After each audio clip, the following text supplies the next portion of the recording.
기도하겠습니다. 하나님 감사합니다. 오늘 이 시간에도 하나님 귀한 시간 주시고 귀한 말씀 주시고 또 귀한 찬양 주심을 감사를 드립니다. 항상 하나님 그 말씀대로 하나님 풍파를 꾸짖으셔 잠잠하라 하신 것처럼 우리 삶 가운데 수많은 어려움의 풍파가 칠지라도 예수 그리스도의 말씀에 의지하여서 믿음의 은혜 가운데 평안함을 누릴 수 있는 귀한 성도들 되게 하여 주시옵소서. 예수님 이름으로 기도드립니다. 아멘. 할렐루야. 우리 옆에 분하고 앞뒤 좌우만 인사합니다. 우리 사랑합니다. 다시 한번 인사할까요? 사랑합니다. 할렐루야. 사랑합니다. 할렐루야. 예. 다시 한번 또 인사합니다. 살아서 만나니 반갑습니다. 인사하겠습니다.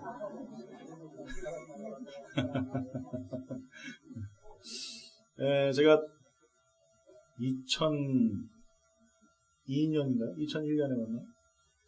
2001년, 98년도에 이제 미국 오고 2001년도에 이 세크라멘토라는 곳을 처음 알았어요. 저는 사실은 이제 LA로 가서 그 좋은 LA로 가서 살려고 잠깐 스탑바잉을 이제 했어요. 그래서 베카빌에 있는 이제 아는 제가 미국 목사님이셨는데 그 교회 잠깐 목사님 인사드리러 이제 지나가다가 하나님의 그 뭐 얘기를 한참 하려면 또 한참 해요. 강권하셔서 UC 데이비스에 머물게 됐고 그러다 보니 또 이렇게 세크라멘토로 이렇게 오게 됐어요. 안 그랬으면 저는 아마 LA 좀 가 있을 것 같은데 아니면 한국 가 있을지 모르겠어요. 근데 이제 뭐 여기서 생활하면서 이제 장시간 이제 저희 애들하고 같이 운전을 하고 이렇게 와봤어요. 와서 이제 이 UC 데이비스에 이제 아파트죠. 아파트를 얻고 이렇게 살았습니다. 그러면서 이제 일을 하러 다녔어요. 세크라멘토에. 세크라멘토 제일 처음에 이제 시작한 게 뭐냐면 세탁소를 했어요. 세탁소 잘하게 생겼죠? 못하게 생겼습니까? 세탁소 일을 했어요. 하고 이제 뭐 갔다가 또 오고. 세크라멘토에 살아야 되는데, 이제 베카빌에 이제 제가 마더처치 이제 미국 교회에서 섬기려고 이제 준비가 돼 있다가, 그게 이제 캔슬이 되는 바람에 이제 세크라멘토로 딴 데로 못 가고, UC 데이비스에 머물게 됐어요. 그러다가 한 날은 저희 집사람이 2층, 이제 그 콘도였었는데 2층에서 소리를 지르면서 난리가 난 거예요. 왜 그런가? 원체 이제 저희 집사람이 저를 스펙타클하게 하는 사람이라서 아주 깜짝깜짝 놀라게 하는 일이 많아요. 사고를 끓여준다고 온 집안에 연기를 만들어가지고 나이노는 막 차고질 않나 뭐 이런 일들이 있었어요. 뭐 그러다 보니까 이제 뭐 웬만한 거는 이제 놀라지 않는데 그런데 이제 목소리가 약간 너무 이상했어요. 너무 다른 거예요. 그래서 왜 그런가 그랬더니 우리 집사람이 우리 딸아이를 안고 뛰어내려오는 거예요. 미치면서. 그러니까 애가 이 봤더니 축 늘어졌어요.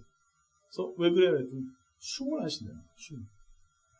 그래서 저희 집사람이 귀를 대보고 뭐 이제 우리 이제 딸하고 같이 이제 그런 놀이를 했나봐요. 심장 듣는 소리를 듣는 소리 이렇게 놀이를 했나봐요. 근데 갑자기 애가 숨을 안 쉬는 거예요. 저희 집사람이 놀래가지고 소리를 지르면서 이제 데리고 왔어요. 근데 그 당시에는 뭐 이사한 지 얼마 안 됐기 때문에 짐도 없었어요, 저희는. 그래서. 근데 이상하게 하나님께서 제 마음속에 제가 이 수신 같은 거 별로 안 좋아하거든요. 뭐 침 넣고 뭐 이러는 거 별로 이렇게 안 좋아하는데 이상하게 제 가방에 그 수침을 가지고 싶더라고요. 수침을 가지고 내려왔는데 뭐 제가 뭐 써봤으니까 못 써봤죠. 저희 집 사람은 자주 써요. 저 사람은 특징이 뭐냐면 자기는 절대 안 노는데 남 넣는 걸 굉장히 좋아해요. 아프다 그러면은 쫓아다니면서 막 놔요. 그리고 자기 놀아 그러면은 자기는 괜찮대요. 분명히 놔야 되는데 자기는 안 괜찮대요. 뭐 그랬습니다. 옛날에 제가 또 한번 쓰러졌을 때도 우리 신고사님이 그 수지심 가지고 저를 또 살려주신 적이 있어가지고 굉장히 그게 좀 기억이 좋아요. 근데 그때도 저희 딸아이가 그렇게 했으니까 저는 사용할지 모르니까 저희 집사람이 제가 수지침 꺼내서 이렇게 하라고 집사람이 손가락 발가락 뭐 해가지고 이 손발 10개를 다 딴 거죠. 20개죠. 그러니까 다 따고 그러니까 이제 피를 빼야 되는데 피가 이제 안 나와요. 저는 이제 그때 이제 뭘 해야 되겠어요? 어떻게 해야 되죠? 네? 그 정도의 제가 믿음은 아니에요. 그 정도의 제가 무슨 뭐 엘리야도 아니고 그 정도의 사람은 아니에요. 저는 그래서 어떻게 했냐면은 죄송합니다 여러분 실망하지 마시고 911에 전화를 했어요. 네, 911 실망하셨죠? 네, 죄송합니다. 911에 전화를 해가지고 뭐라고 했겠습니까? 예? 저희 딸아이가 쓰러졌으니까 네, 빨리 오셔서 우리 아이를 치료해 주세요라고 영어를 했을까요? 아무 단어도 생각이 안 나요. 그냥 머리가 껌해요. 그동안 어렸을 때부터 저는 이 영어를 국민학교 때부터 했다고 그랬죠? 유학하셨던 그분한테 영어를 어렸을 때부터 좀 배웠어요. 그런데 이 수많은 단어들이 아무것도 생각이 안 나는데 오직 한 단어. help me. help me. 그냥 전화를 붙여가 help me. 그러니까 이 사람이 전화를 받고 있을 때 여자분이신데 아무 말도 안 하시더라고요. 아무 말도 안 하고 그냥 hold. 딱 전화만 하고 잡고 있어요. hold. 그러더니 5분 지났나요? 10분 지났나요? 갑자기 문이 꽝 하고 들리더니 뭐가 들어오냐면은 소방관들이 옷을 입고 뛰어들어와요. 그 다음에 좀 있다가 UC 데이비스가 바로 옆에 있었으니까 병원에서 에머전시 하면서 닥터들이 둘하고 간호사들하고 오고 앰뷸런스 오고 뭐 이런 일들을 경험했어요. 헬프미 그러니까 이게 무슨 살인사건인지 아니면 애가 쓰러졌는지 아니면 뭐 건물이 무너졌는지 아무 상황도 모르잖아요. 그러니까 그 사람이 보내줄 수 있는 모든 거를 다 동원해서 보내준 거예요. 소방관도 오고요. 경찰차도 오고요. 하여간 저는 거기 살면서 그 매니저한테 너무나 감사될 것 같아요. 그런 일을 몇 번을 자꾸 하다 보니까 되게 미안한데 하여간 그 당시에는 그랬어요. 그냥 내가 헬프미 그 한마디에 소방관, 경찰서, 의사, 앰뷸런스 하여간 올 수 있는 모든 사람들은 다 와요. 나중에 뭐 저는 잘 요약용어는 잘 모르는데 알고 봤더니 아이가 뭐 좀 몸이 상태가 안 좋아서 뭐 이렇게 뭐라고 해요? 붓는다고 하나요? 뭐 염증이 생겨가지고 그래서 갑자기 이게 심정지 상태가 왔었다 하면서 근데 여러분 나중에도 혹시 갑자기 그런 일이 생기시면은 수지침 하나 가지고 다니시다가 따세요. 아셨죠? 예. 그러면 예, 괜찮습니다. 그래서 저희 딸이 저렇게 살아 있어요. 살아가지고 이렇게 드럼을 치고 있습니다. 요즘은 얼마나 저한테 반항을 하는지 하여간 예. 공짜로 먹여주고 재워줬더니 말입니다. 헬프미 그 한마디에 뭐가 왔어요? 소방관도 오고 경찰차도 오고 앰뷸런스도 오고 의사도 오고 다 와요. 그때 제가 느꼈던 거예요. 야, 이 말 한마디가 엄청나구나. 여러분 911은 장난 전화하지 마세요. 그냥 장난으로 전화해가지고 뭐 헬프미 한번 했다가 여러분 큰일 납니다. 요즘에 스마트폰이 위치 추적 다 되기 때문에 여러분 장난 전화했다가 큰일 나요. 오늘 여러분 우리가 살면서 어느 때는 이런 급박한 상황을 경험할 때가 있어요. 정말 상상할 수 없을 정도로 정말 감당할 수 없는 문제들. 그래서 어떤 전화 한 통화 붙잡고 헬프미 해야 될 때가 있죠. 내가 어떤 상황인지 어떤 조건인지 어떤 이유인지 아무것도 얘기할 수 없는 그런 상황에서 우리가 할 수 있는 유일한 단어가 헬프미죠. 우리도 하나님 앞에 힘들고 어려울 때 전화 한 통화 딱 하면 돼요. 헬프미. 그러면은 여러분 엄청난 역사가 일어나는 거예요. 그리고 지난번에 우리 야외에 갔었어요. 안 가셨습니까? 저만 갔다 왔나? 네. 야외 갔다 왔어요. 제가 거기를 10년 전에 야외 예배를 갔었어요. 10년 전. 똑같은 그 장소는 아닌데 그 옆에 장소가 있어요. 거기 야외 예배를 갔어요. 그래서 그때 뭐 성도도 별로 없으니까 앉아가지고 막 갈비도 먹고 막 그냥 뭐 공도 좀 차고 놀고 있는데 갑자기 저쪽 폴섬 강에서 뭐가 둥둥둥둥 떠내려와요. 네, 알고 봤더니 시체예요. 그 위에 여러분 우리 건넜던 댐 있죠? 아니 그 다리 있죠? 거기서 애들이 자꾸 떨어진대요. 원래 불법인데 자기네들 좀 자기네들이 좀 용기 있다 뭐 이런 거 과시하려고 떨어진대요. 그리고 자살하는 사람도 많이 있답니다. 그러니까 딱 떨어졌는데 돌에 부딪히면은 그냥 그 자리에서 죽는 거죠. 아니 너 놀고 있는데 갑자기 뭐가 이렇게 둥둥둥 떠내려가는 나무떼기인가 뭔가 이렇게 봤더니 시체가 좀 있는 거예요. 그런데요 누가 전화를 했는지요? 하늘에서 헬리콥터가 뜨고요, 보트가 오고요, 네, 경찰차들 앰뷸런스 와가지고 사방 다 통제하고요, 난리도 아니었어요. 제가 그때 그 말씀을 차마 못 드렸던 거죠. 네, 말했으면 여러분 재밌게 놀았겠어요. 아이고 여기서 그런 일이 있었다는데. 그래서 지금 말씀드리는 겁니다. 여러분 우리 삶에 수많은 어려움들이 있을 때 여러분 우리는 사람들한테 전화해서 아까도 뭐 저한테 기도하셨겠죠 이렇게 말씀하셨는데 기도 못하고 911에 전화했어요. 여러분 우리 삶도 마찬가지예요. 수많은 어려움, 어쩌면 정말 하나님께서 우리에게 정지 사인을 딱 주실 때가 있어요. 더 이상 못 나가게 하실 때가 있어요. 그때에 우리가 해야 될 게 뭐겠어요? 네? 하나님 앞에 911 거는 거예요. 하나님 살려주세요. 하나님 도와주세요. Help me. 다른 거 필요 없어요. 내 조건이 어땠든 내 삶이 어땠든 내가 무슨 상황이든 이게 아무 의미가 없어요. 그냥 하나님 앞에 Help me. 주님 아시죠? 도와주세요. 이 한마디면 하나님 어떻게 하세요? 네, 소방차도 보내주시고 의사도 보내주시고 세상 사람을 그렇게 하는 것처럼 천군 천사 하나님이 모든 걸 동원할 수 있는 모든 사람들을 아니면 모든 어떤 관계들을 동원하셔서 우리의 상황들을 하나님께서 바꿔주신다는 것이죠. 근데 한 가지 문제는 뭐냐면은 우리가 못한다는 거예요.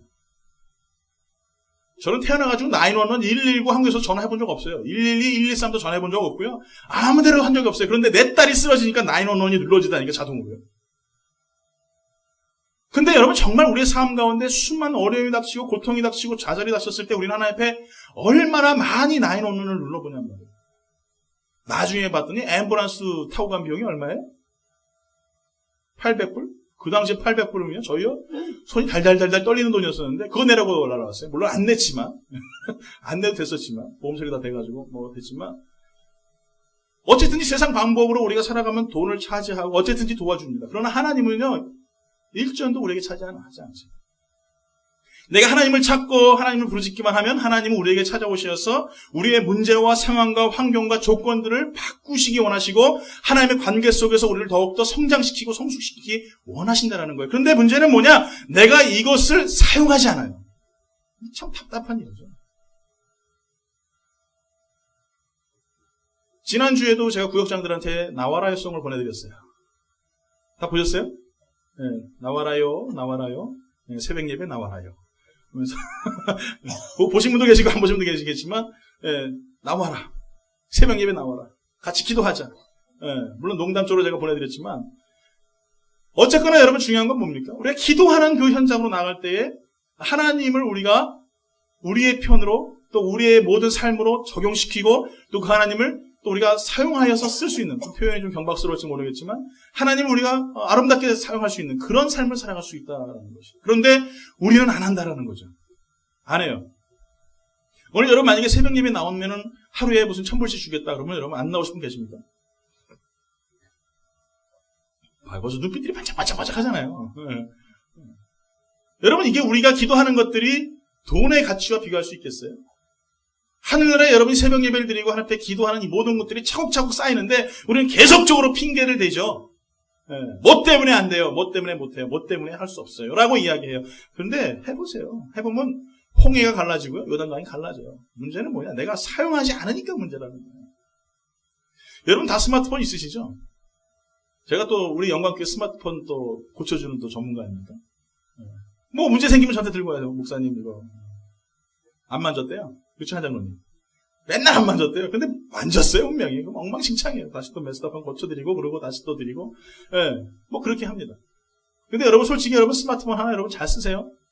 고작 해봐야 전화하는 거, 텍스트 보내는 거, 그거 외에는 사용하지 않으시잖아요.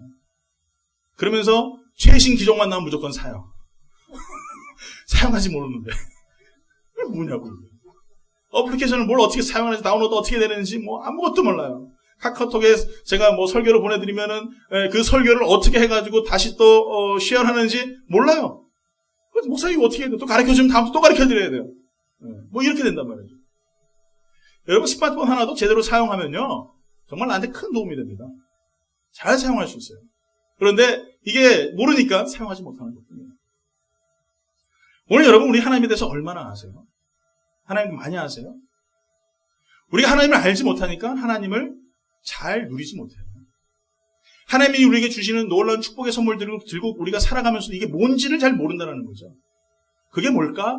그게 뭐지? 라고만 생각하고 오늘은 자꾸 우리는 걸어갈 때 어떻게 됩니까? 자꾸 좌우를 쳐다보면서 세상이 즐거운 세상의 기쁜 그 발걸음으로 우리가 한 걸음 한 걸음 걸어갑니다. 사실 그 뚜껑만 딱 열면은 그 속에 놀라운 하나님의 보화들 그 은혜들이 있는데 우리가 못한다는 거죠. 오늘 사랑하는 성도 여러분, 우리 삶 가운데에서 가장 큰 축복이 뭡니까? 재물입니까? 명예입니까? 권력입니까? 좋은 집, 좋은 비즈니스, 좋은 차? 여러분 이것이 우리의 축복입니까? 맞는 말이죠. 그것도 하나님이 주시는 놀라운 축복 중에 하나죠. 근데 그거는 아주 작은 축복. 아주 작은 축복. 정말 큰 축복은 뭐예요? 진정한 보화 대신 예수 그리스도를 내가 채굴하는 거예요. 그분을 찾아내는 거예요. 그래서 나의 모든 것을 다 드려도 아깝지 아니하는 그리스도를 내가 그분을 만나는 거예요. 오늘 사랑하는 성도 여러분, 사도 바울은요 지금 빌립보를 향해서 편지를 쓰고 있습니다. 제가 빌립보서가 지금 1장부터 4장까지 나와 있는데 오늘 말씀을 제가 보면서 이 사도 바울이 도대체 어떤 마음으로 그 빌립보를 향해서 편지를 썼을까? 물론 이제 저희가 이제 신학 공부를 하면서 사도 바울이 처해 있는 환경이라든지 또 그런 여건이라든지 이런 것들에 대해서 공부를 했지만 정말 이 사람이 보통 비춰도 비친 사람이 아니구나 할 정도로 상상 이상의 행동들을 하는 사람이에요. 이 사도 바울 같은 경우에는 지금 지하에 있는 로마의 지하 감옥에서 악취가 나고 도저히 빛도 들어오지 않는 어두깜깜한 곳에서 지금 빌립보를 향해 서신서를 쓰고 있다는 거죠. 그리고 그가 제일 먼저 하는 게 뭐냐면 기쁨에 대해서 계속적으로 이야기하고 있어요. 여러분 1장부터 4장까지 한번 쭉 읽어보세요. 그러면 그 기쁨에 대한 단어들이 한 20여 개가 계속적으로 나옵니다. 여러분 우리가 어떨까요? 이 밝고 환한 태양빛 아래에서 좋은 집 아래에서 아침에 일어날 때 몸이 조금만 아파도 우리는 제일 먼저 나오는 게 뭐예요? 네, 된장 자꾸 찾죠. 이런 된장. 여러분 작은 몸에 아파도 그렇게 우리가 힘들어하는데 이 사도 바울은 그렇지가 않다는 거예요. 온전한 음식을 취하는 것도 아니고 뭐 바이타민 D를 섭취해서 태양을 쨍쨍 쬐는 것도 아니고 뭐 좋은 음악 소리가 들려서 하나님을 찬양할 만한 그런 동지가 있는 것도 아니고 예배의 환경과 조건이 만들어지지 않은 그 상황에서 사도 바울이 얘기하는 게 뭐냐? 기뻐해야 된다는 거예요. 그래서 첫 번째 우리가 알아야 될 것은 사도 바울이 이야기하는 것은 어떻게 하면 우리 하나님을 누릴 수 있을 것인가? 가장 중요한 부분 중에 하나인데 그것은 뭐냐? 기쁨을 누리는 삶을 살아야 된다는 거예요. 출세, 돈, 뭐 재미, 오락 뭐 이런 것들을 가지고 기쁨을 누리고 살아가는 사람들도 있어요. 그래서 세상에서 주지 못하는 그런 기쁨들 그것을 찾아서 살아갑니다. 그런데 정말 우리가 어려움이 닥치거나 고난이 닥치거나 질병이 닥쳤을 때도 기뻐할 수 있을까요? 정말 내가 삶에서 많은 것들 가운데에서 좀 많은 것들 가운데 조금 잃어버렸을 때 우리가 기뻐할 수 있을까요? 사도 바울의 기쁨의 기준은 이렇습니다. 데살로니가서 5장 16절에 봤더니 이렇게 말해요. 항상 기뻐하라.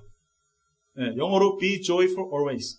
이게 무슨 말이에요? always라는 단어가 나와요. 네, 항상, 언제든지.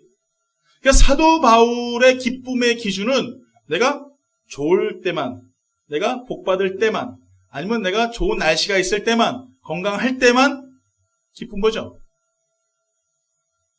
아니에요? 집에 꿀 드시고 오셨어요? 아니죠. 사도 바울의 기쁨은 있든지 없든지, 있다가 없어도 기쁜 거고, 없다가 있어도 기쁜 거고, 힘들다가 편해도 기쁜 거고, 편하다가 힘들어도 기쁜 거고. 이것은 무슨 말입니까? 24시간이에요. 항상 내가 하나님 앞에 joyful 하다라는 거예요. 오늘 읽었던 말씀 4장 4절에 이렇게 말하죠. 주 안에서 항상 기뻐하라. 내가 다시 말하노니 기뻐하라. 또 밑에 뭐라고 나와요? Rejoice in the Lord always. 항상 그리스도를 향하여서 너희가 기뻐해야 된다라고 이야기하고 있어요. 그런데 또 뭐라고 말하는? 내가 다시 말하는데 I will say it again. 내가 다시 말하는데 뭐라고요? 뭐라고요? 옆에 분하고 인사하세요. 당신은 기뻐해야 됩니다. 인사하십시오.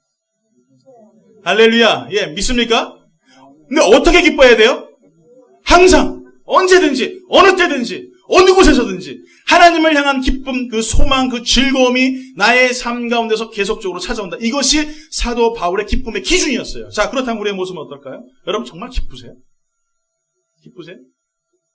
얼마나 기쁘세요? 행복하세요? 왼수 같은 남편 만났는데 행복해요? 네? 근데 왼수 같은 남편이 뭐같이 보여요? 네? 왕자님처럼 보여야지. 할렐루야. 그래야지 기쁘죠. 가장 기쁠 때가 언제예요? 남편이 봉급 들고 들어올 때. 잤어. 이러면 기쁘잖아요. 그렇죠? 그러면은 한 달 중에 하루만 기쁘고 나머지 29일은 별로 안 기쁘잖아요. 뭐라고 말하냐면 29일도 기뻐야 된다는 거죠. 하루 내가 그것만 가지고 기뻐하는 것이 아니라 항상 기뻐야 된다. 하박국 선지자 이렇게 말합니다. 3장 17절, 18절 여러분 너무나 잘 아시는 말씀입니다. 다 같이 한번 읽어볼까요? 시작. 비록 무화과 나무가 무성하지 못하며 포도나무에 열매가 없으며 감람나무에 소출이 없으며 밭에 먹을 것이 없으며 우리의 양이 없으며 외양간에 소가 없을지라도 나는 여호와로 말미암아 즐거워하며 나의 구원의 하나님으로 말미암아 기뻐한다. 할렐루야. 할렐루야. 이거예요. 있어도 기쁘고 없어도 기쁘고 평안해도 기쁘고 힘들어도 기쁘고 그냥 기쁜 거예요. 내가 지하 감옥같이 어둡고 깜깜한 인생을 살지라도 기쁘고 정말 찬란한 태양을 주셔서 그 가운데서 하나님을 찬양할 수 있는 아름다운 공간과 환경을 주신 것도 기쁘고 그 기쁨의 삶은 성경은 뭐라고 했냐? 누려다라고 말하고 있는 거예요. 누려다. 우리는 근데 누리지 못하고 살죠. 성경에는 기쁨의 단어를 두 가지로 표현합니다. 하나는 희락과 또 하나는 쾌락이라고 이야기합니다. 희락은 다른 사람이 기뻐하는 모습을 보면서 내가 기쁜 거예요. 이게 희락이에요. 쾌락은 뭐냐? 다른 사람을 슬퍼하게 하면서 내가 기쁨을 찾는 게 쾌락이에요. 요즘에 문제가 많이 생기는 미투 운동, 한국 같은 경우도 많이 생기죠. 지금 미국도 많이 지금 문제가 생기고 있는 그런 일들. 남을 취해하고 폭행하면서 자기 자신의 쾌락을 느끼는 것. 이게 바로 쾌락이라는 것이죠.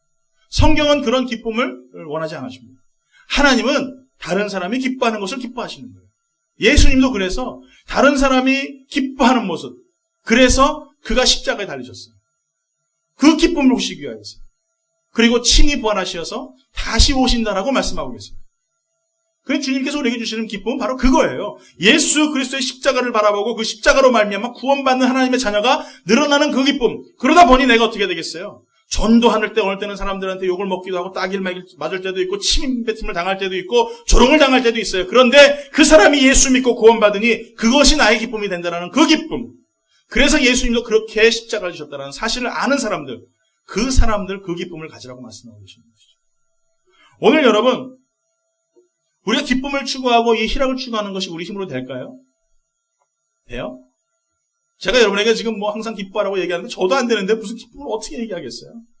항상 기뻐할 수 있어요. 아까도 우리 찬장로님이 그러더라고요. 목사님 화나셨어요?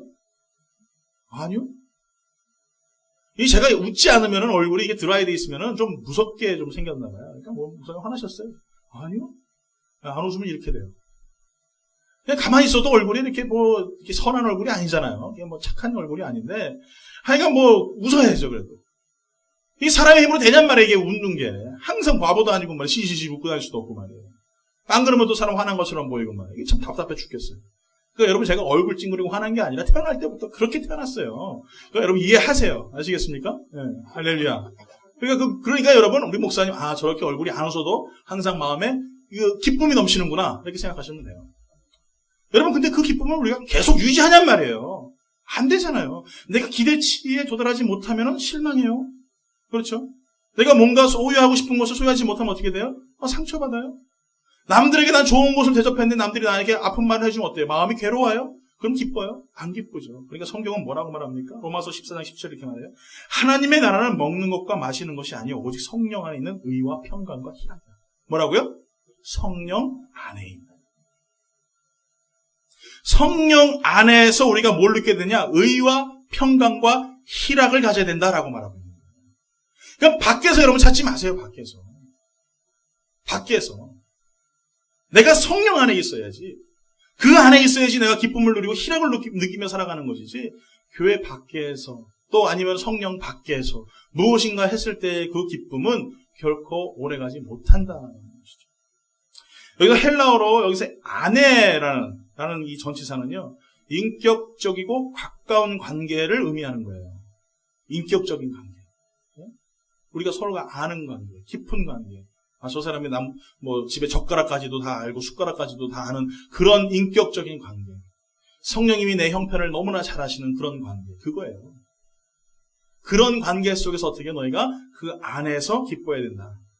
그 중요한 건 뭐예요? 내가 성령님을 인격적으로 만날 때에 그 기쁨의 자리에 참여하게 되고 그 기쁨의 자리에 참여하게 되면 어떻게 됐어요? 나의 삶 가운데 희락이 넘치는 삶을 살게 되는 것이죠. 그러니까 우리가 여태껏 돈을 많이 벌어서 느꼈던 그 기쁨, 건강을 얻어서 느꼈던 그 기쁨, 아니면은 자녀들이 장가를 가서 손주를 낳고 나오는 그 기쁨, 그것보다 더 큰 기쁨을 우리에게 주시는 게 뭐냐? 성령 안에 거할 때 구원받은 하나님에게 주시는 자녀들의 그 기쁨이라는 것이죠. 여러분, 그걸 잃어버리지 마세요. 다른 거 다 잃어버려도 괜찮습니다. 그러나 내가 그 안에서 누리는 그 기쁨을 소유하며 살아가는 사람은 무엇을 하든지 행복해요. 남이 보든지 안 보든지 어디서 무엇을 어떻게 하든지 하나님께서 내 안에 주신 그 기쁨이 넘치기 때문에 항상 즐거워하면서 살 수밖에 없게 된다는 것이죠. 저는 여러분들이 이 기쁨을 영원토록 평생토록 소유하길 예수 이름으로 축원합니다. 정말 주님 부르시는 그날까지 그 기쁨을 누리면서 행복한 삶을 살 수 있는 복된 성도가 되어야 될 줄 믿습니다. 두 번째 우리가 또 누리는 삶은요, 바로 두 번째는 고난을 누리며 사는 삶입니다. 빌립보서 4장 6절에 이렇게 말하죠. 아무것도 염려하지 말고 다만 모든 일에 기도와 간구로 너희 구할 것을 감사함으로 아뢰라. 고난을 누려라. 여러분, 고난은 누리는 겁니까? 아니면 참는 겁니까? 네? 참는 거예요? 참는 거? 그렇게 얘기하셨어요? 네, 또 모르세요? 누리는 거예요? 참는 거예요? 뭐예요? 고난은? 로마서 5장 3절 4절 이렇게 말합니다. 다만 이뿐 아니라 우리가 환난 중에도 즐거워하나니 이는 환난은 인내를, 인내는 연단을, 연단은 소망을 이루는 줄 압니다. 가만히 보니까 이 고난은 뭐예요? 인내하는 거네? 그러니까 뭐예요? 참는 거예요? 그럼 반만 맞은 거예요. 그 앞절에 보니까 뭐라고 말해요? 환난 중에도 즐거워하나니. 뭐예요? 누리는 거예요. 고난은 누리고 참는 거예요.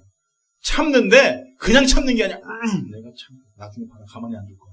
이게 아니라 그 참으면서 주시는 하나님이 주시는 놀라운 그 기쁨들을 소유하며 살아가는 그 은혜, 그 은혜를 가지고 살아가는 그 신앙, 그 신앙을 가지고 살아가는 믿음, 이것들을 계속적으로 나를 더욱더 건강하게 만들어 나간다는 것 통해서 내가 즐거워하는 거예요. 여러분, 어린 아이들이 자랄 때 어때요? 성장통이라는 게 있어요. 뼈가 늘어나면 얼마나 아이들이 아파하는지 몰라요. 몰치림 먹이고 막 그래야 좀 아픈 게 좀 덜하고 말이에요. 그런 것 같아요. 근데 여러분, 성장통이 있으니까 그래, 너 너무 아프니까 성장하지 말아라. 너 그냥 그렇게 그만큼 살아. 너 잘하면 안 돼. 그런 엄이 있습니까? 혹시 그러신 분들 계셨어요? 네? 없잖아요. 아픈 만큼 많이 불러보셨죠? 아픈 만큼 성숙하기 때문에, 그렇기 때문에 아픈 곳을 가만히 두는 거예요. 아픈 거 좋아할 엄이 없고 아픈 거 좋아할 아비 없지만 그 아픔 때문에 성장하는 거예요. 오늘 하나님께서 우리에게 환난을 주시고 고난을 주시는 건 뭐예요? 우리가 성장하게 하시려고, 우리가 자라게 하시려고, 그러 말미암아 하나님의 섭리와 그 뜻을 알게 하시려고 우리의 고난을 주시는데, 그 고난 후에, 그 성장 후에 뭐가 있어요?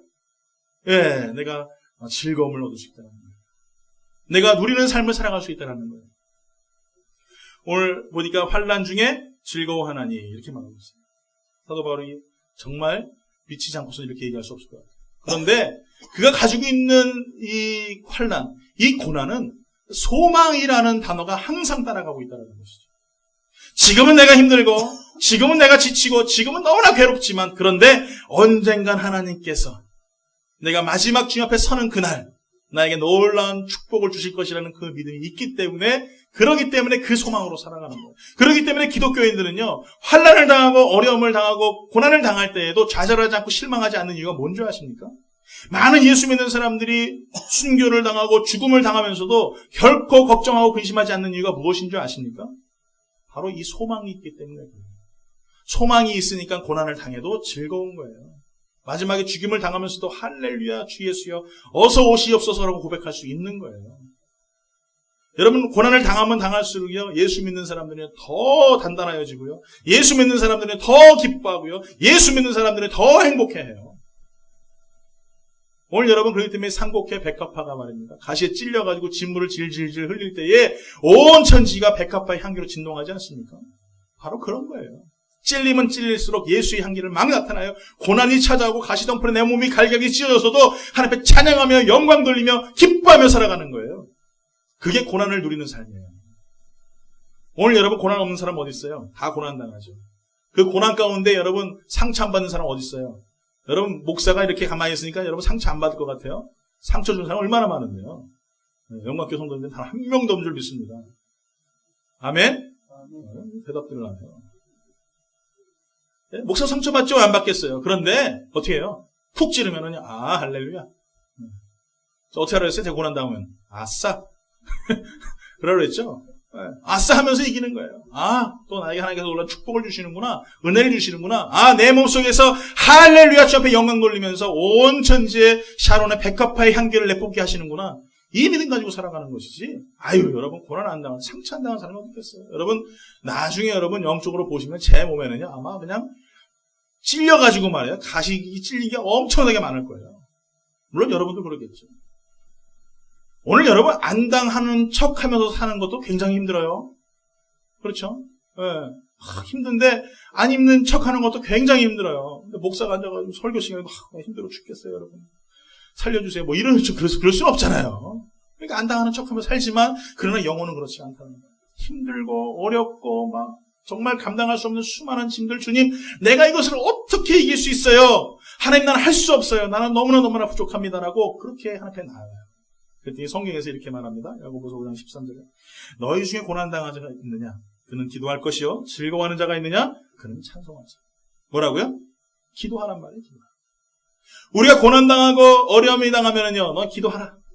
기도하여서 하나님이 주시는 새 힘을 가지고 고난 가운데 승리하며 살아가라. 다시 말씀드릴까요? 우리가 아까 읽었던 빌립보서 4장 6절에 말하잖아요. 아무것도 염려하지 말고 이렇게 말하셨어요. 아무것도 염려하지 말라는 게 뭐예요? 지금 염려 가운데 있다라는 것이죠. 고난 가운데 있다라는 것이죠. 걱정 속에 지금 그들이 처해 있다라는 것이죠. 그렇지만 네가 그 걱정과 근심 때문에 염려하지 말고 뭐라고 말하냐? 너희가 모든 일에 기도와 간구로 너희 구할 것을 감사함으로 나아가라. 뭐라고요? 기도와 간구, 감사. 이것이 고난을 누리는 삶의 모습이에요. 다시 합니다. 기도, 간구, 감사. 할렐루야. 여러분, 이 세 가지로 우리가 살아가는 거예요. 고난당할 때 기도하는 거예요. 고난당할 때 간구하는 거예요. 고난당할 때 감사하는 거예요. 그럼 하나님 어떻게 하시느냐? 그 기도 소리를 들으시고 그 간구 소리를 들으시고 내 문제를 해결하셔서 감사하게 하십니다. 오늘 사랑하는 성도 여러분, 우리의 삶 가운데 고난 당하는 모든 하나님의 가운데 우리 고난 성도 여러분, 우리가 고난 당하는 데는요 분명한 이유가 있어요. 고난 당하는데 이유 없는 고난은 단 하나도 없어요. 오늘 이 시간에 우리가 알아야 될 것은 고난 당하는 것은 하나님께서 우리의 고난을 통하여서 하나님이 주신 은혜와 그 사랑을 찾게 하시는 목적을 우리에게 찾게 하기 원하신다는 것입니다. 그 목적이 무엇이냐? 그것은 간단해요. 궁극적인 목적은 나를 부인하는 거예요. 고난 당하니까 내가 할 수가 없잖아요. 내가 아무것도 할 수가 없잖아요. 내가 사람 아파서, 사람이 힘들어서 그것을 고치거나 해결할 수 있는 방법 없어요. 그런데 그때 누구를 찾습니까? 하나님을 찾는 거예요.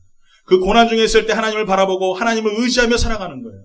그 고난 중에 있을 때 나의 정말 처참할 정도로 내가 나약한 존재라는 사실을 깨닫게 하시는 거예요. 그래서 내가 하나님을 의지할 수밖에 없게끔 하나님이 우리에게 고난을 주시는 이유는 바로 거기에 있다는 것이에요. 고난을 통하여서 나를 부인하고 하나님을 찾고 하나님을 의지하게 하시려고, 그래서 나를 성장하고 성숙시키고 훌륭한 믿음의 군사로, 하나님의 온전한 병기로, 의의 병기로 사용하시려고 우리를 사용하신다는 것이죠. 그렇기 때문에 나에게 주어지는 고난은요, 하나님 앞에 감사와 기쁨이 될 수밖에 없다는 것이죠. 여러분, 군대에 가면 제일 처음에 하는 훈련이 뭡니까? 예, 제식 훈련. 역시 군대 갔다 오신 분들 잘하시네요. 안 갔다 오신 분들은 몰라요. 네. 군대 딱 제일 먼저 가면은 6주 훈련 중에서 가장 짜증나는 훈련이 바로 이 제식 훈련이. 앞으로 가, 뒤로 가, 좌양 앞으로 가, 우양 앞으로 가, 우양, 이런 거 해요. 경례도. 아니, 이거 한 번만 하면 됐지. 뭘 자꾸 들었다 내렸다 시키고 말이에요. 앞으로 가는, 자꾸 왜 시키는지 모르겠어요. 지겨워 죽겠어요. 그거 안 했으면 좋겠어요. 왜 해요, 여러분, 그거? 네? 대충 갔다가 밥 먹고 대충 갔다가 돌아오면 되지. 근데 그 제식 훈련을 왜 하냔 말이에요. 그런데 그 제식 훈련 하니까는요, 사람이 이게 교육이 돼가지고요, 앞으로 가! 그러면은요, 하다가도 그냥 가요. 그 명령이 딱 들어오니까, 내 구조가 그렇게 바뀌어버려요. 좌양 앞으로 가! 그럼 하다가, 그러다 좌양 앞으로 그냥 가요, 의식적으로. 제가 군대 제대했는데, 전화를 딱 받는데 제일 처음에 뭐부터 해요? 통신보안. 제대해가지고 전화통 딱 붙잡았는데, 통신보안. 병장 아무 누굽니다. 아이고, 이건. 죄송합니다. 예. 이래요. 나도 모르게 그렇게 되더라니까요. 군대에서 그렇게 훈련 받았는데 내 몸에 그게 배겨져 있어요. 여러분, 일반 군인들보다 예비군이 더 무서운 줄 아세요? 예비군 보세요. 가면은 모자도 삐딱하게 쓰고 옷도 다 안 어울리고요. 입든지 말든지. 예, 군화는 대충 하고 하여간 예비군 복만 입으면 의사건 변호사건 막노동꾼이고 다 똑같아요. 그냥 아무 데나 가서 오줌 막 넣고 말이에요. 예.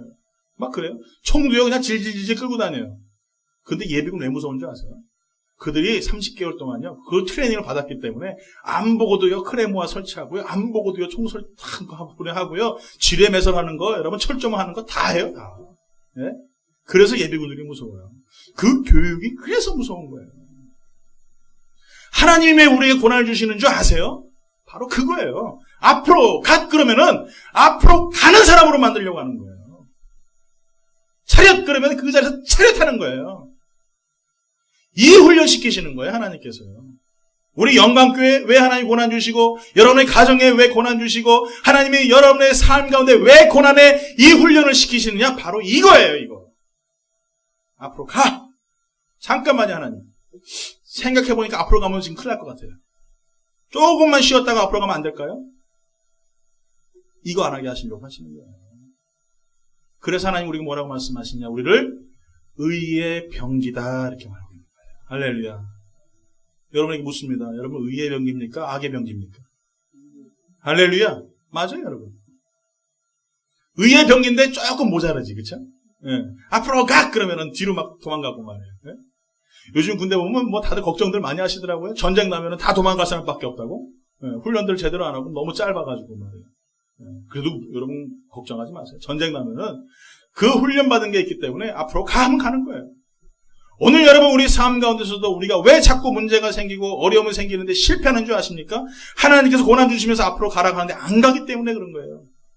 여러분의 가정이 여러분 부흥하지 못하고 여러분의 모든 삶이 부흥하지 못하고 인생의 문제가 자꾸 여러분 앞에 돌부리처럼 찾아왔을 때에 우리가 자꾸 넘어지고 그 자리에 징징 짜는 거 주님 원치 않으세요. 일어나서 앞으로 가는 거예요. 그게 믿음의 사람이고 그것이 용기 있는 삶이라는 것이죠. 이것이 바로 내 자신을 부인하는 거예요. 내 자신을 부인하는 사람만 앞으로 갑니다. 내 자신을 부인하는 사람만 하나님의 명령에 따라 순종할 수 있어요.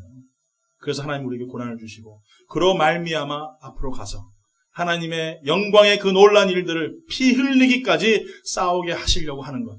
이것이 우리에게 고난을 주신 이유라는 거예요. 저는 여러분들이 정말 하나님께서 아름답게 쓰시는 의의 병기가 될 줄 믿습니다. 정말 피 흘리기까지 고난당하면서도 싸우면서 내 몸이 만신창이가 될지라도 감사하며 주 앞에 영광 돌리는 아름다운 주의 군사들 되길 예수 이름으로 축원합니다. 그렇기 때문에 여러분 지금 처해져 있는 이 고난을 감사함으로 하나님 앞에 영광 돌리세요. 기도와 간구로 하나님이 해결해 줄 것을 믿고 여러분 나아갈 수 있는 복된 성도가 되어야 될 줄 믿습니다. 결론을 내립니다. 성경이 제시하는 대로 우리는 기쁨을 누리고 또 고난을 누리는 삶을 산다는 것은 어떻게 보면 먼 나라의 이야기 같아요. 어떻게 내가 항상 기뻐할 수 있을까? 어떻게 하면 내가 항상 고난 가운데 기뻐할 수 있을까? 어떨 때 보면 그런 말씀들을 듣다 보면 또 마음이 처참해지죠. 목사님은 기뻐하라고 하는데 오늘 또 내가 기뻐하지 못했고 또 고난 가운데 그 고난을 누리라고 감사함으로 누리라고 했는데 내가 그렇게 못했고 이러다 보니까 자꾸 자괴감이 들고 너무나 힘들고 너무나 괴롭단 말이에요. 그래서 우리에게 필요한 게 있어요. 이게 누구예요? 예수 그리스도. 예수 그리스도. 그분이 우리에게 필요한 거예요. 그래서 다시 우리가 회개해요.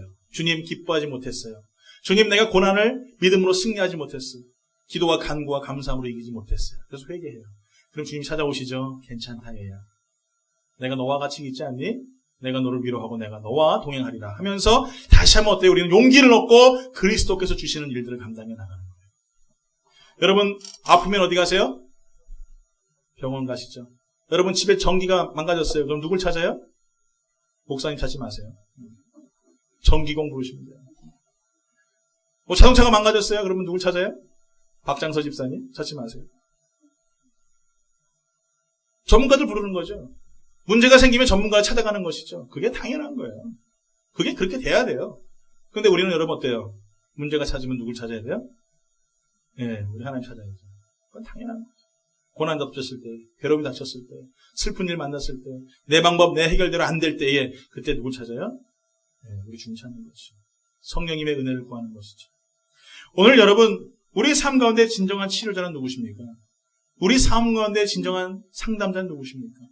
우리 삶 가운데 진정한 인도자는 누구십니까? 바로 우리 예수 그리스도세요. 그래서 빌립보서 4장 7절 결론적인 말을 이렇게 말씀드립니다. 그리하면 모든 지각에 뛰어난 하나님의 평강이 그리스도 예수 안에서 너희 마음과 생각을 지키시리라. 할렐루야. 여러분의 마음과 생각을 지켜주세요. 여러분의 모든 어려움 가운데 있을 때, 여러분이 상실되고 괴로운 일이 있을 때 하나님께서 우리와 함께 계심을 통하여서 그 지각에 뛰어나신 하나님의 평강이 우리와 함께 계십니다.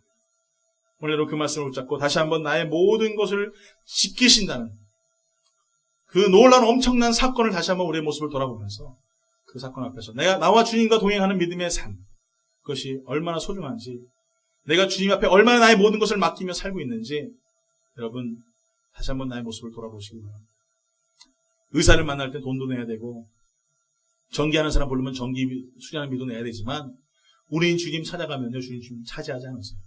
언제든지 저런 편한 마음으로 주님 앞에 오셔서 기도하시고 그 앞에 간구하셔서 감사로 모든 일들을 이루시고 주님이 주신 평강으로 말미암아 승리하는 성도 되기를 예수 이름으로 축원합니다.